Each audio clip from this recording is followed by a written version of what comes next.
Juan, capítulo número 18, versículo número 12. Ya le comunicaron los anuncios. Recuerde que de ahora en 8 días vamos a estar celebrando el Día de Acción de Gracias. ¿Y a qué hora va a ser, iglesia, la reunión? Ese día supuestamente todos descansamos. Entonces, véngase a las 6 de la tarde, vamos a estar compartiendo.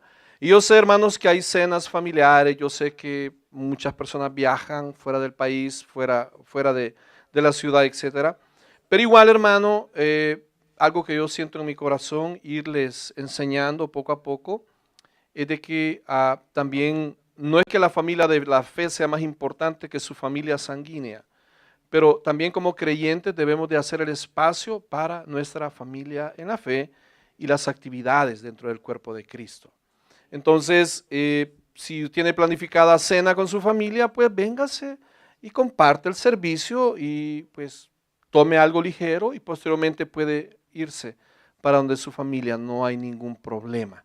Tampoco queremos que esté aquí amarrado las 2 horas y media, etcétera, pero vayamos ubicando las cosas en esta vida cristiana. Amén, iglesia. Amén. No me quede viendo serio. Y si tiene buena comida en su casa, pues yo me le pego y nos vamos el jueves. Amén. Ok, a ver, Juan 18, 12.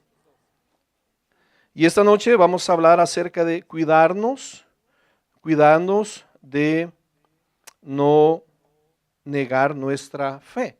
De eso vamos a hablar esta noche. Y dice el libro Juan 17, 12, dice, entonces la compañía de soldados, 18, 12. Entonces la compañía de soldados, el tribuno y los alguaciles de los judíos, dice, prendieron a Jesús y le ataron. Y le llevaron primeramente a Anás, porque era suegro de Caifás, que era sumo sacerdote aquel año. Era Caifás el que había dado el consejo a los judíos de que convenía que un solo hombre muriese, dice, por el pueblo. Sigamos leyendo. Y seguían a Jesús, dice, Simón, Pedro y otro discípulo. Y este discípulo era conocido del sumo sacerdote. Y entró con Jesús al patio del sumo sacerdote. Mas Pedro, dice, estaba fuera, a la puerta. Salió pues el discípulo que era conocido del sumo sacerdote y habló a la portera e hizo entrar a Pedro. 17. Entonces la criada portera dijo a Pedro, ¿no eres tú también de los discípulos de este hombre? Dijo él, no lo soy. Y estaban en pie los siervos y los alguaciles que habían encendido un fuego porque hacía frío y se calentaban y también con ellos estaba Pedro en pie calentándose. 19. Y el sumo sacerdote preguntó a Jesús acerca de sus discípulos y de su doctrina. Jesús le respondió, yo públicamente he hablado al mundo. Siempre he enseñado en la sinagoga y en el templo, donde se reúnen todos los judíos y nada he hablado en oculto. ¿Por qué me preguntas a mí? Pregunta a los que han oído que les haya yo hablado. He aquí ellos saben lo que yo he dicho. Cuando Jesús hubo dicho esto, uno de los alguaciles que estaba allí le dio una bofetada, diciendo, ¿así respondes al sumo sacerdote? Jesús le respondió, si he hablado mal, testifica en qué está el mal, y si bien, ¿por qué me golpeas? Anás entonces le envió atado a Caifás, el sumo sacerdote. Estaba pues en el 25 Pedro en pie calentándose, y le dijeron, ¿no eres tú de sus discípulos? Él negó y dijo, no lo soy. 26. Uno de los siervos del sumo sacerdote, pariente de aquel a quien Pedro había cortado la oreja, le dijo, ¿no te vi yo en el huerto con él? Y todos terminamos en el 27. Negó Pedro otra vez y enseguida cantó el gallo. Amén. Solo de leer la cita algunos ya se pusieron serios. ¿Sí? Vamos a orar. Padre, en el nombre de Jesús. Esta noche, Señor, te pedimos que nos hables al corazón, Señor. Te pedimos que nos limpies nuestros labios, que limpies nuestro corazón, Señor. Te pedimos que limpies nuestra vida con tu sangre, que por amor a tu pueblo, Señor, tu palabra sea revelada a cada uno de nosotros, conforme a la necesidad que cada uno de nosotros trae, Señor. Que podamos afirmarnos, que podamos, Señor, consolidarnos, que podamos arraigarnos en esta fe que profesamos. Porque, Señor, no nos cabe la duda que tu evangelio es poder para salvación. Te lo pedimos en el nombre de Cristo Jesús. Y el pueblo de Dios dice, amén, gloria al Señor. Una de las cosas más difíciles en la vida cristiana, es afirmarse en la fe. Afirmarse. Posiblemente, hermano, para uno de viejo, no de edad, amén, no de edad, sino de tiempo en el cristianismo, tal vez se le hace un tanto más fácil. Ya cuando usted tiene 20, 25 años en esto, como que pues ya está rayado, ¿sí? Ya está curtido, ya no tiene choice, ya no hay opción. Ya su perfil en las redes habla de lo que usted es. Sus fotografías hablan, sus posts hablan, sus documentos hablan. Yo todos mis documentos aparezco como ministro del Evangelio y eso es de doble filo. Es bueno porque, hermano, me abre puertas como usted no tiene idea. A veces yo he pensado que mi jefe se jacta de decir y no tiene la necesidad de hacerlo. Cuando estamos en un trabajo nuevo y nos presenta con el cliente y él siempre tiene que decir, oh, él es Roberto y él es pastor. Y entonces yo digo, pero ¿por qué tenés que decir que yo soy pastor? Como quien dice, él es pastor y no te va a robar nada. Puedes estar tranquilo en tu casa que aquí anda gente honrada, supuestamente. Entonces, abre puertas, pero a la misma vez es un tanto comprometedor porque usted sabe que está con los ojos encima, que no puede equivocarse. Pero conforme uno ha pasado el tiempo, hermanos, es fácil estar arraigado, es fácil, o por lo menos es menos difícil estar afirmado.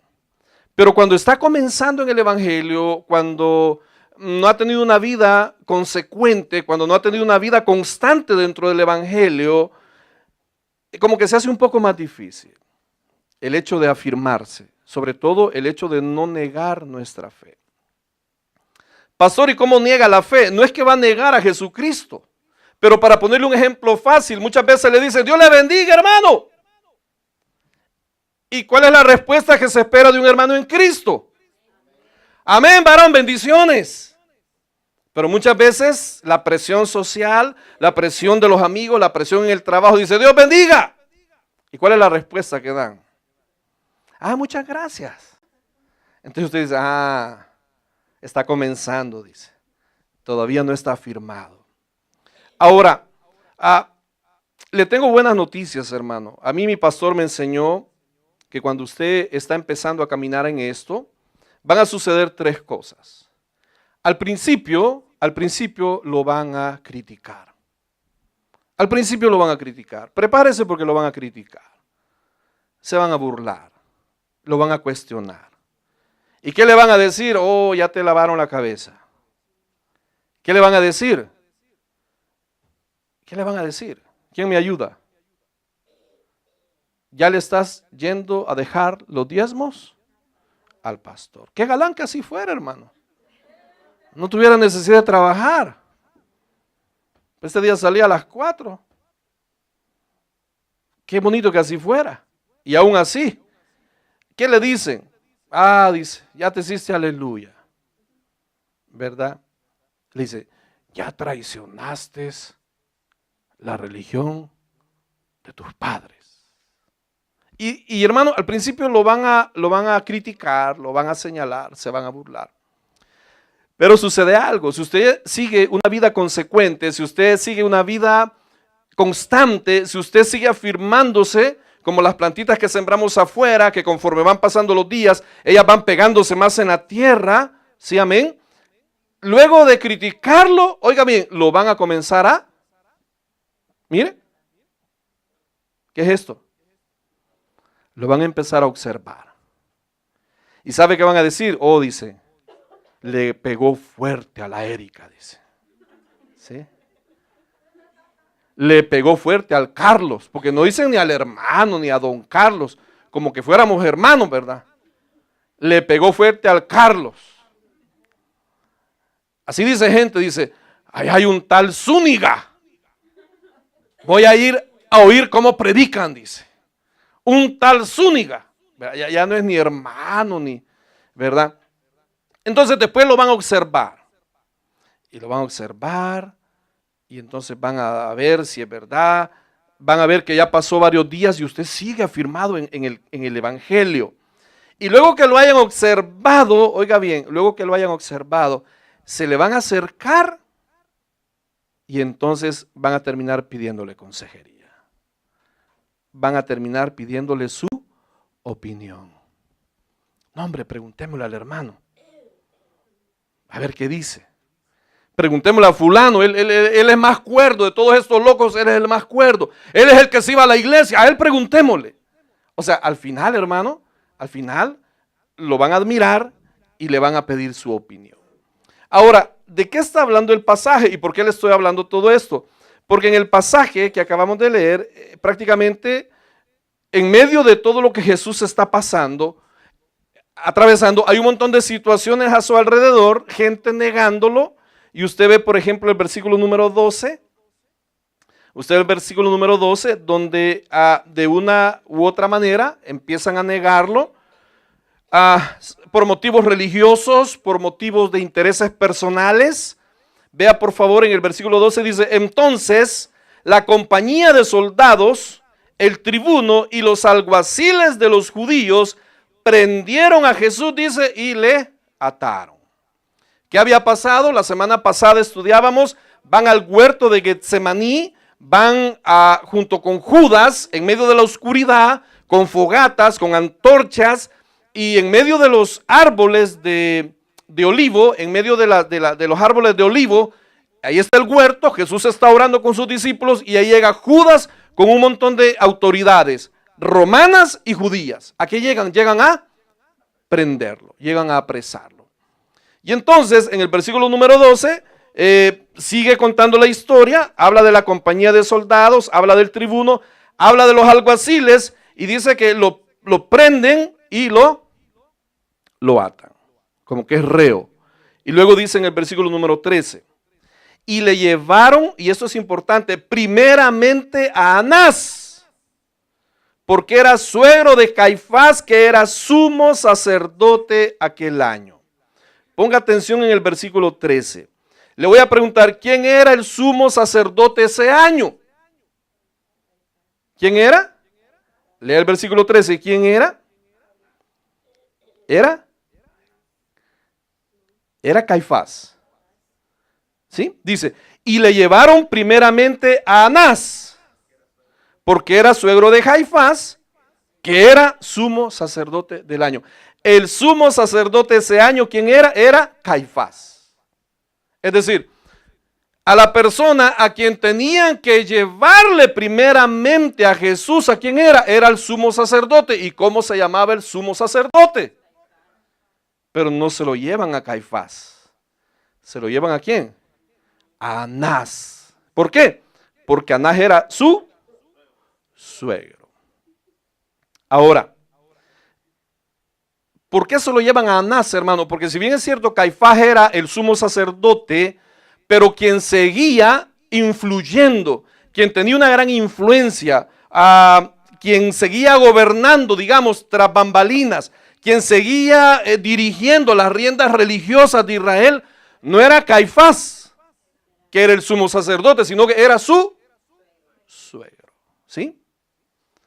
¿Por qué? Porque habían intereses personales de por medio. No querían soltar el hueso, porque a través del sumo sacerdocio, estos hombres se lucraban, sacaban provecho para sí mismos. Entonces, ellos están negando a Jesús y lo están negando ¿por qué? Lo están negando por motivos religiosos, hermano. Lo están negando por motivos de intereses personales. No lo están negando, oiga, no lo están negando porque Jesús no sea quien dice ser. Lo están negando ¿por qué? Porque pesan más situaciones personales que lo que Jesús reclama, quien dice ser. Entonces dice en el 14, era Caifás, dice, el que había dado el consejo a los judíos de que convenía que un solo hombre muriese, dice, por el pueblo. Ahora, en el 15 la historia toma un giro completamente diferente, ¿sí? En el 15 como que cambia de escena. En el 15 como que aparece otra situación. ¿Y qué ocurre en el 15? Lea conmigo. Y seguían a Jesús, Simón, Pedro y otro discípulo. Amén. Y este discípulo era conocido del sumo sacerdote. Y entró con Jesús al patio del sumo. Ahora yo le pregunto, hermano, ¿se imagina usted el cuadro? Ya Jesús ha sido apresado, está atado. Y la palabra no lo dice, pero de los 11 que quedaban, porque eran 12, pero Judas ya no está, amén. De los 12 que quedaban, ¿cuántos aparecen en el texto bíblico? ¿Cuántos aparecen? Y seguían a Jesús, Simón Pedro dice, y otro discípulo. ¿Cuántos quedaban? De los 11. ¿Cuántos quedaban? 2. ¿Y el resto qué se había hecho? ¿En la Lalandia? ¿Y el resto qué se había hecho?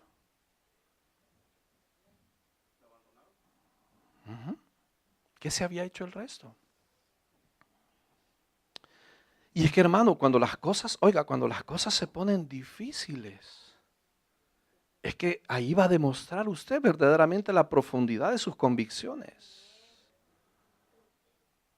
Hermano, cuando no tiene para, ¿qué le digo? Cuando empeora la situación en la familia, los pleitos, cuando la situación marital se pone bien difícil, complicada, cuando el hijo se ve en rebeldía, cuando no recibe la respuesta a su oración, cuando no recibe esa sanidad tan esperada, cuando, hermano, la economía no florece, cuando la situación, hermano, no cambia para bien, ahí se va a ver realmente cuán profundas son sus convicciones, sus raíces. Y entonces de los 11 que quedan en el cuadro, en la escena, ¿cuántos aparecen? Solo aparecen 2 personas. Y dice, y este discípulo era conocido del sumo sacerdote y entró con Jesús al patio del sumo sacerdote. Ahora, ¿quién es ese discípulo? Ese discípulo es el autor del evangelio que estamos estudiando. ¿Quién es el autor del evangelio? Juan. ¿Sí, amén? Juan. ¿Cuál es el problema con Juan? Que no le gusta ponerse en primera persona. Siempre él está hablando como que es una tercera persona. No le gusta, de otra manera, como diría, y seguían a Jesús, Simón, Pedro, pero Juan está escribiendo. ¿Cómo tendría que decir entonces?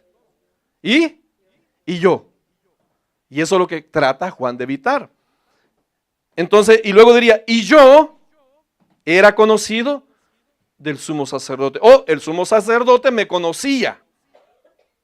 Así que entré con Jesús al patio del sumo sacerdote. Pero Juan no quiere hablar en primera persona. Él siempre se refiere como que es alguien, una tercera persona.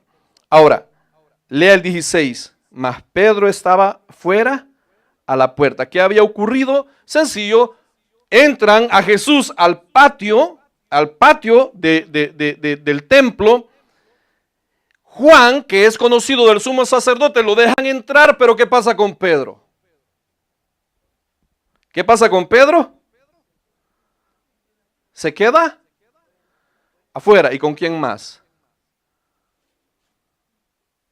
¿Con quién más? No, Juan ya entró, porque Juan era chero del sumo sacerdote. Dice, este discípulo era conocido del sumo sacerdote. Juan era conocido del sumo sacerdote. Juan no tiene problema de entrar a donde meten a Jesús. Pero ¿qué pasa con Pedro, hermanos? ¿Qué pasa con Pedro?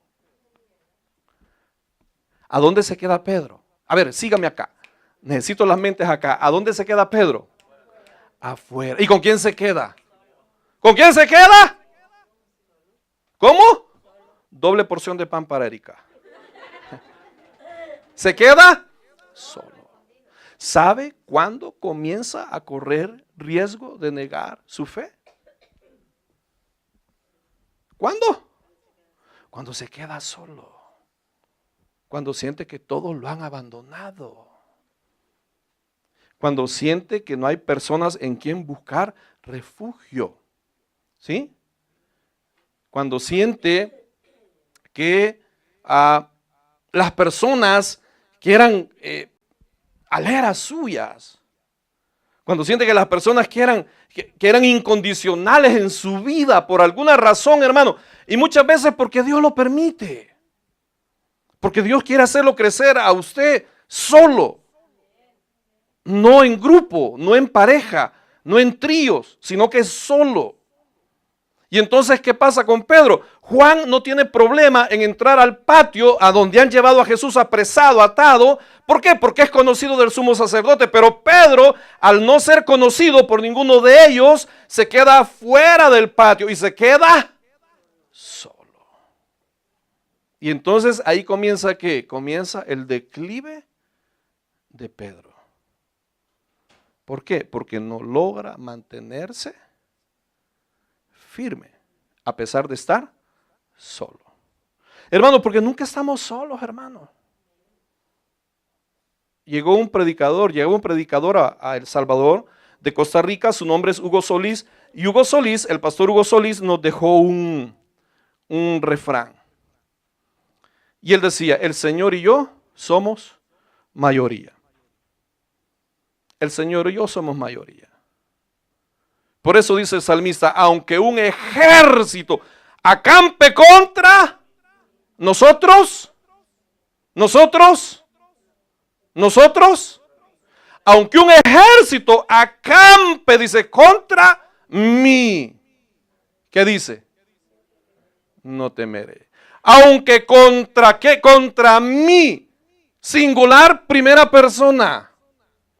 Aunque contra mí se levante guerra, yo estaré confiado. ¿En quién? En mi Salvador.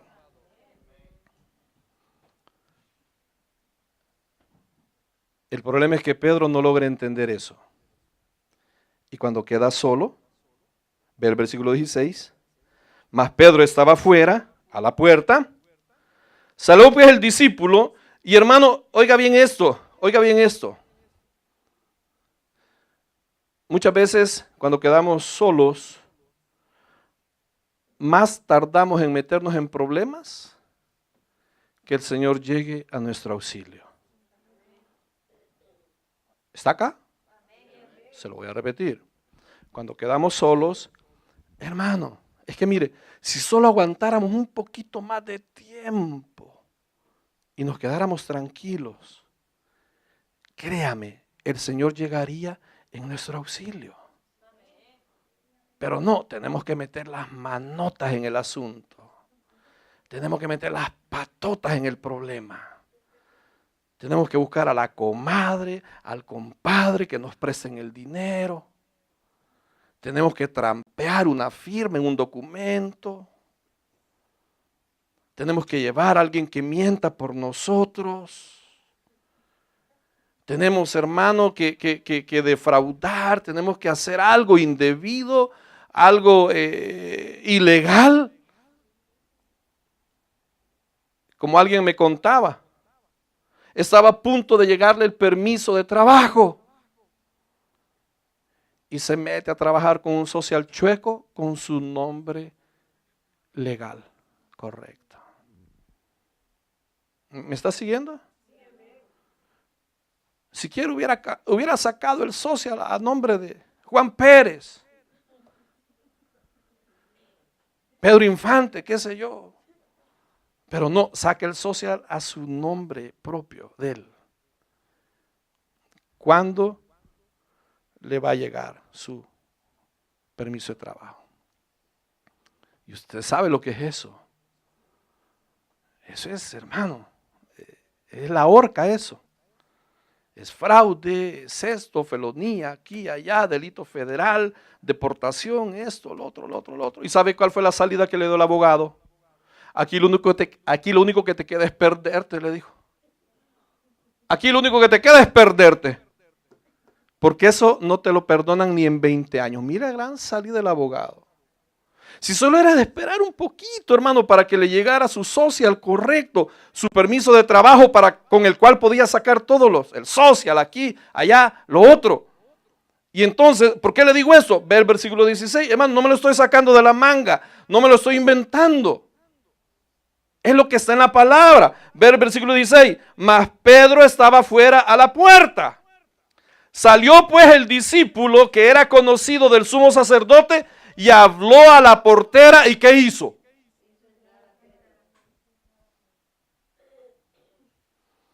Claro, Juan está adentro donde tienen a Jesús. Se ve que su compañero de equipo, hermano, el otro discípulo de la terna amada de Jesús, se ha quedado afuera. Entonces, ¿qué hace? Usa sus influencias, usa sus amistades y le dice, mira, él viene conmigo, déjalo entrar. Y entonces, ¿qué ocurre? Ya dejan entrar a Pedro. Por eso le decía, solo era cuestión de ¿qué? De esperar un tantito. Y mientras espera, ¿qué va a hacer? ¿Qué va a hacer, iglesia? Nada. No va a hacer nada. No va a hacer nada. Nada. Y nada es nada. Pastor, nada. Mire, nada. Y nada. Nada. Y en nada. Nada. Nada. Nada. Sentado en su silla. Esperando. Es que yo le voy a ir a decir su par de cosas. Porque a mí no me ha oído. Ey, quieto. Bájele, hermano. Nada, hermano. Nada. Nada. Ahí salió Juan, fíjese. Y permite que Pedro entre.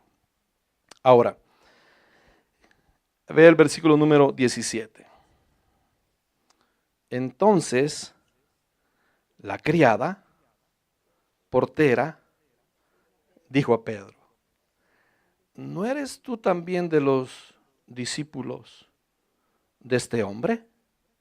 ¿Y qué fue lo que él dijo? Dijo, no lo soy. Pedro comienza a negar su fe. El problema, hermano, es que diga sobredimensionamos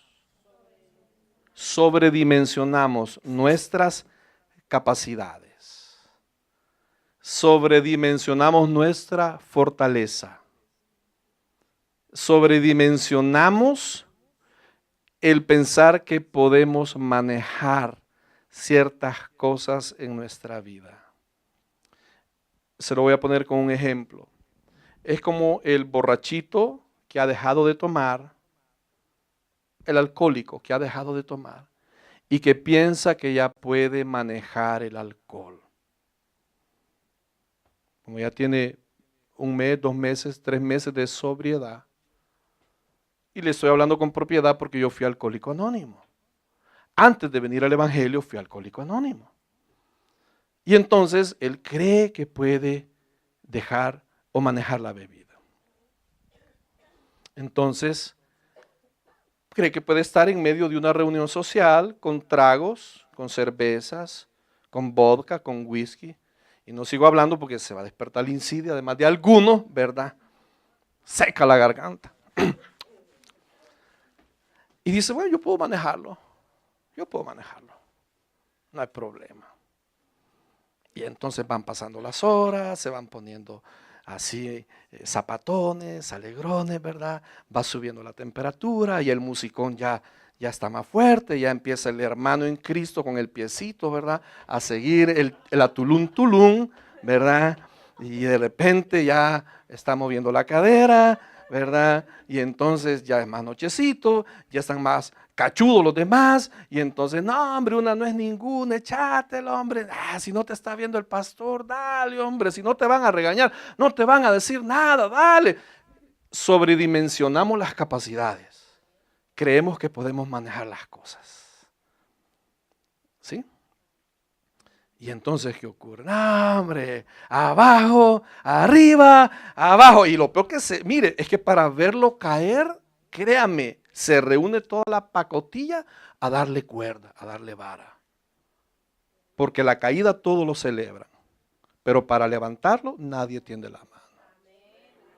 Dale, hombre, dale, dale, pastor, dale, pastor, dale, pastor. A ver, arriba, abajo, al centro. Bien saben, ¿verdad? De ahí nos sacó el Señor. Al centro, ¿y a dónde, Erika? Adentro, ¿verdad?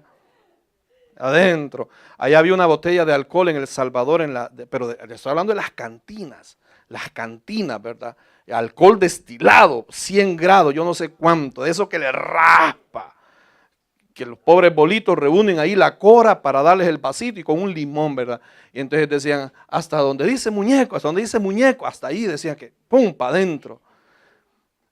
Sobredimensionamos nuestras capacidades, hermano. Eso le pasó a Pedro. Vean el libro de Lucas, por favor. Vean el libro de Lucas en el capítulo 22. Mateo, Marcos, Lucas 22, el versículo 33. Pedro creía que podía jugar con ciertas cosas. Y es mentira, hermano. Lucas 22, 33. Y le pongo el ejemplo del alcohol, hermano, por ser gracioso, si quiere verlo así. Póngale el cigarro, póngale, hermano, la comida. Si no muchos, hermano, pesáramos 50 libras menos a estas fechas. ¿Sí o no? Ya hubiéramos sacado toda la ropa del closet, hermano, que tenemos guardada. Pero no podemos saber que hay pan dulce más tarde porque allá vamos a estar todos echándole al pan dulce. O sea, ¿y qué dice Lucas 22, 33? Dice, 22, 33. 31, perdón. Dijo también el Señor, Simón, Simón, he aquí Satanás os ha pedido para zarandearos como a trigo, pero yo he rogado por ti que tu fe no te falte, y tú, una vez vuelto, confirma a tus hermanos. 33. Pedro, él le dijo, Señor, dispuesto estoy a ir contigo, no solo a la cárcel, sino también a la muerte. Pedro creía que podía manejar, ¿sí?, las cosas. Y él, Jesús le dice, Pedrito, le dijo, Peter le dijo, te digo que el gallo no cantará hoy antes que tú niegues 3 veces que me conoces. Pero Pedro bien salsón, ¿verdad? Pedro bien gallón. Pedro no, yo no, hasta la muerte te sigo. Hermano, ¿debemos de qué? Debemos de tener cuidado con los excesos de seguridad. Esa palabra nunca debe de tenerla bien reservada. Por eso dice, nunca diga nunca, hermano. Como dice el mundo dice, de esta agua, nunca diga de esta agua, no beberé. La palabra dice, el que cree estar firme, mire que no caiga. ¿Sí? Entonces, debemos de tener cuidado con el exceso de seguridad, debemos de tener cuidado con bajar la guardia, porque hermano, una bajada de guardia y pateamos el alambre, en lo que sea. Una bajadita de guardia, hermano, y estamos igual que la gente del mundo, hablando igual que el mundo. Se lo demuestro. Vaya de vuelta al libro de Juan. Vaya de vuelta al libro de Juan. El capítulo 18. Juan 18.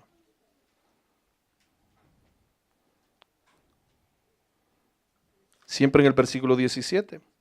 Entonces la criada dice, portera, dijo a Pedro, ¿no eres tú también de los discípulos de este hombre? ¿Y qué dice él? Él dice, no lo soy. Ahora en el 18. Y estaban en pie los siervos y los alguaciles que habían encendido un fuego. ¿Por qué razón? Hacía frío y se calentaban, y también con ellos estaba ¿quién? En pie. ¿Y cómo estaba Pedro? Estaba calentándose. Estaba en el lugar equivocado con las personas equivocadas. En el lugar equivocado con las personas equivocadas. ¿Sí? Estaba con malas asociaciones. Y nunca una mala asociación le va a traer buenos resultados, hermano. Nunca. Nunca. Ahora, ¿qué ocurre? En lo que está en el 18, y no lo dice Juan, lo dicen los evangelios paralelos, las citas de los otros evangelios, en lo que está con los alguaciles y está con los siervos y está en el fuego y se está calentando, y cuando comienzan a incriminarle, a echarle en cara que él es de los seguidores de Jesús, ¿sabe qué hace Pedro? Pedro comienza a hablar como habla la chusma. Pedro comienza a hablar como habla la chusma. ¿Para qué? Para que digan que él no es de los seguidores de ¿quién? De Jesús. Ahora me llama la atención en el versículo 17, y yo le pregunto, ¿por quién fue sorprendido Pedro en el 17? ¿Por quién? Por la criada. ¿Sí? ¿Sí, amén? Por la criada. Pedro fue sorprendido por la criada. ¿Sí, amén? Y ella fue la que hizo que saliera a flote. ¿Qué tan fuerte estaba Pedro arraigado en el Señor? Y yo le voy a preguntar esta noche, ¿quién es su criada?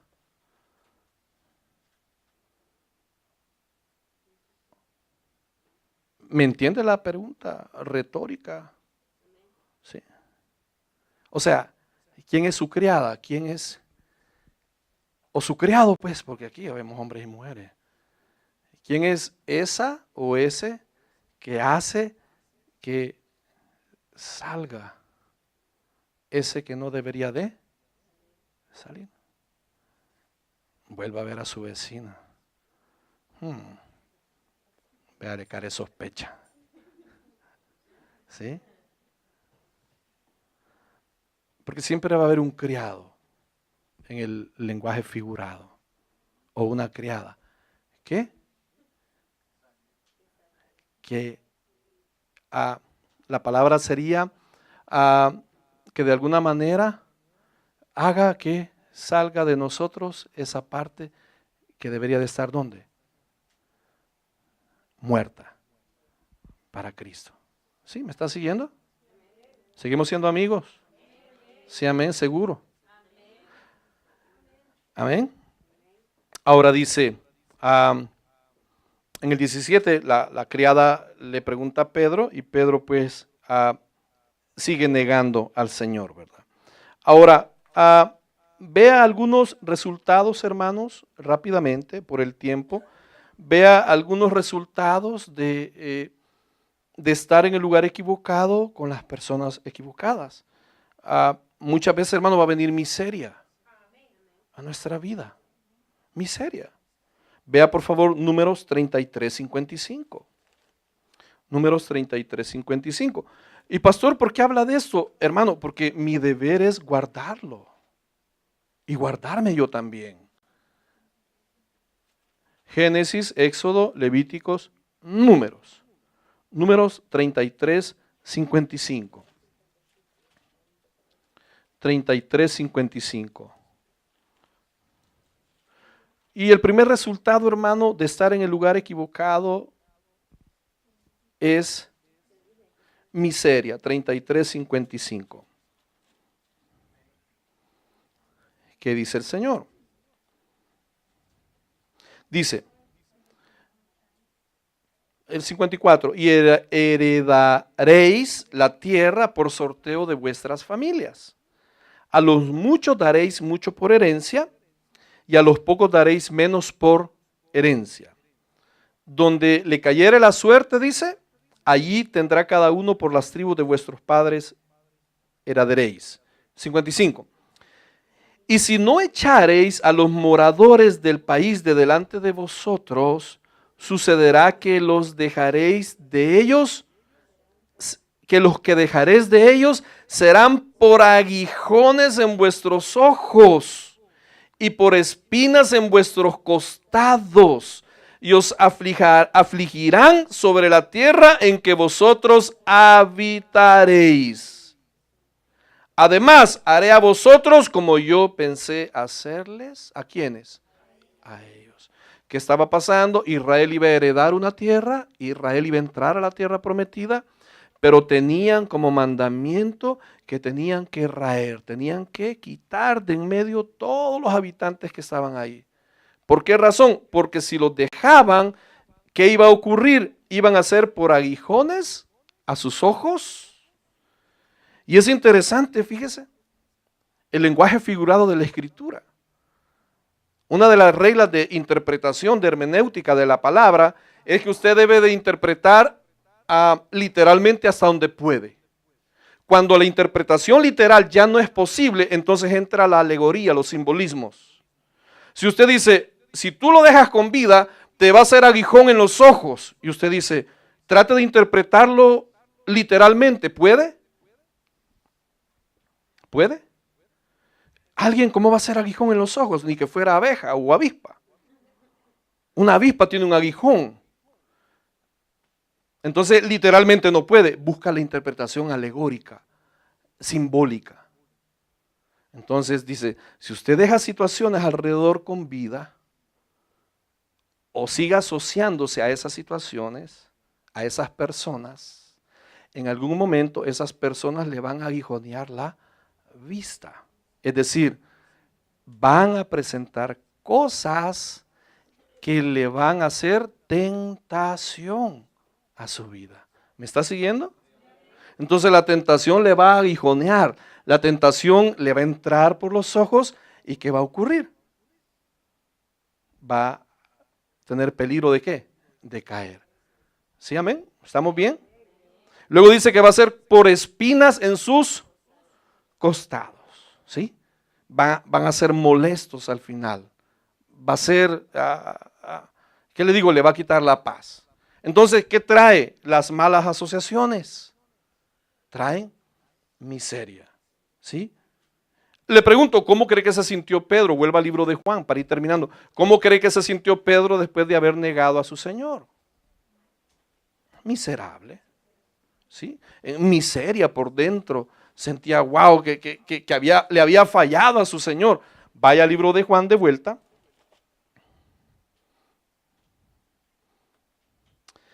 Y en el versículo 19, lo que encuentra del 19 al 24 es una serie de diálogos donde Anás, que es el sumo sacerdote, está interrogando a Jesús y Jesús claramente le está diciendo, y esto es bonito e interesante, porque Jesús le está diciendo, ¿sabes qué, Anás? ¿Por qué me estás preguntando en privado lo que yo prediqué en público?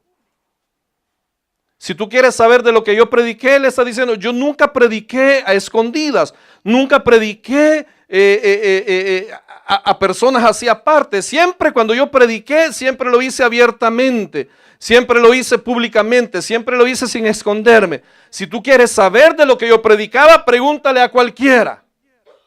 y cualquiera te va a decir de lo que yo enseñaba. Eso le está diciendo Anás y Jesús. Ese es el diálogo que tienen.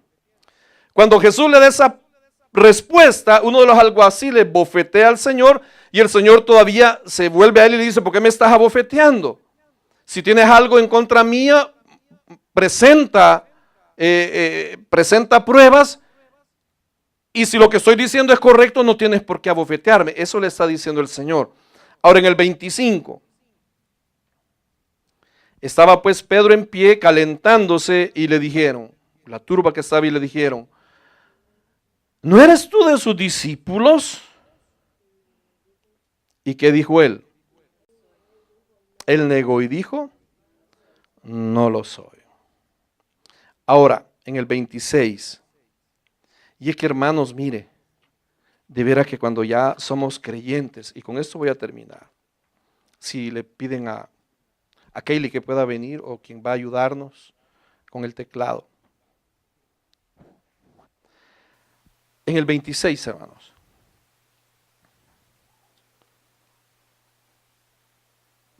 Una vez que somos creyentes, hermanos, estamos marcados. Por eso dice la palabra que una lámpara no se coloca ¿dónde? Abajo de la mesa. Una lámpara se coloca sobre la mesa. ¿Para qué? Para que su luz alumbre. Y hermano, cuando hemos nacido de nuevo, es bien difícil esconder nuestro testimonio. Oiga lo que le voy a decir. Oiga, cuando realmente hemos nacido de nuevo, oiga lo que le voy a decir. Cuando verdaderamente Cristo ha entrado a nuestra vida y nosotros lo hemos recibido como nuestro Salvador personal. Cuando no ha sido una profesión de fe del diente al labio. Cuando realmente hemos creído que Jesús murió en lugar nuestro para perdonar nuestros pecados. Cuando estamos convencidos que el que tenía que estar en esa cruz era yo y no Él. Pero Él tomó mi lugar por amor a mi persona.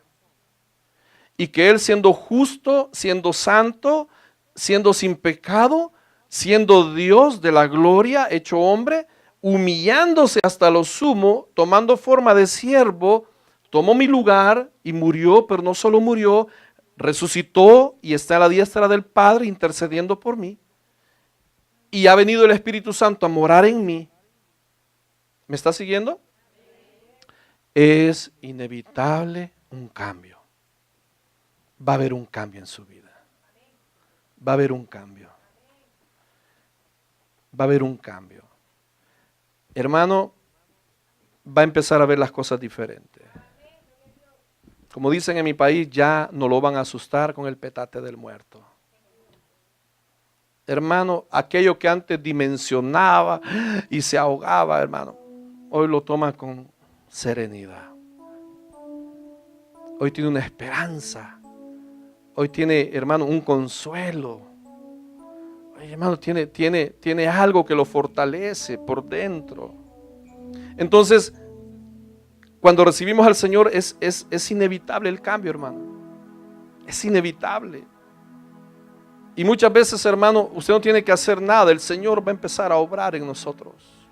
Yo por eso le digo, hermano, solo siga congregándose, siga oyendo la palabra y el Señor va a hacer el resto. ¿Por qué le digo esto, hermano? Porque es bien difícil escondernos. Eso le pasó a Pedro en el 26. Vea lo que dice: uno de los siervos del sumo sacerdote, pariente de aquel a quien Pedro había cortado la oreja, le dijo: ¿no te vi yo en el huerto con él? O sea, hermano, un pariente de Malco, recuerda, Malco es al que le volaron la oreja. Un pariente de Malco vio a Pedro volándole la oreja. Y cuando están en el patio, ¿qué pasa? Lo reconoce. Dice: vos sos el de celebración, ¿verdad? Ahí te he visto. Ahí te he visto. Ahí te he visto.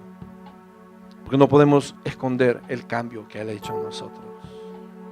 No lo podemos esconder. Que va a haber bajones, que va a haber resbalones, que va a haber caídas algunas veces, hermano, es innegable. Por eso Dios deja los caminos de restauración, deja los caminos, hermanos, de levantar al caído. Pero Pedro al final en el 27, ¿qué ocurre? Pedro niega otra vez al Señor. Y enseguida canta el gallo, cumpliéndose la escritura de lo que Jesús había mandado. Pero quiero decirle algo ya para terminar. Y eso tal vez lo pasó desapercibido en Lucas. Me gusta, fíjese, porque Pedro sale valeroso diciendo: yo voy contigo hasta la muerte. Pero hay una palabra que Jesús le da y le dice: Pedro, le dice, cuando tú vuelvas, apacienta a mis ovejas. O sea que el Señor estaba desde antes que Pedro cayera, estaba dándole la puerta para que Pedro regresara. Así de misericordioso es nuestro Señor, hermano. Antes de que sucediera todo, el Señor le dice: Pedro, mira, me vas a negar antes que el gallo cante. Pero igual, después de eso, mira, cuando vuelvas, apacienta, hazte cargo de mi rebaño. Y esta noche, hermanos, el Señor que quiere que cuidemos nuestras convicciones, nuestra fe, nuestro testimonio, eso que Dios está haciendo con nosotros. Amén, iglesia. Gloria a Dios. Denle un aplauso fuerte al Señor. Amén. Vamos a ponernos de pie. Gloria al Señor.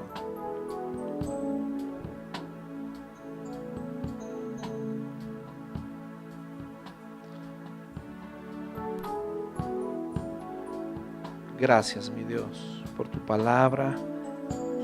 Gracias por tu bondad y tu misericordia. Gracias, Señor, porque nos hablas antes que las cosas sucedan, durante las cosas están sucediendo y sigues hablando después que han ocurrido, Señor. Padre, esta noche te agradecemos porque a través del ejemplo de tu discípulo podemos ver, Señor, el reflejo de cada uno de nosotros. Señor, cuántas veces te hemos entregado de una u otra manera, te hemos negado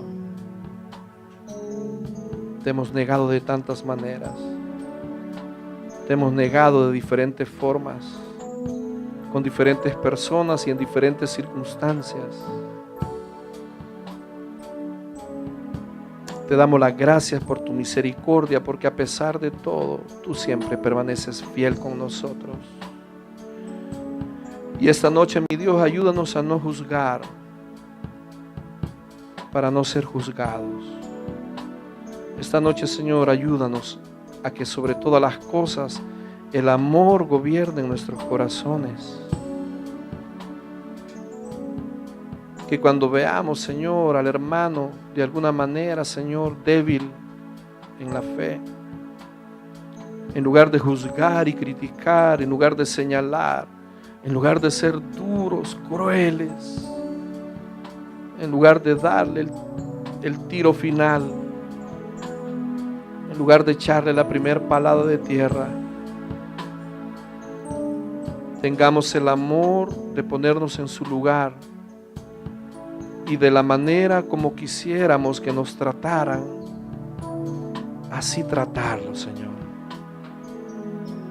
Ayúdanos como pueblo tuyo a cuidarnos, a orar los unos por los otros, a interceder, a orar por el débil, si es necesario cargarlo, pero no dejarlo abandonado a merced de Satanás.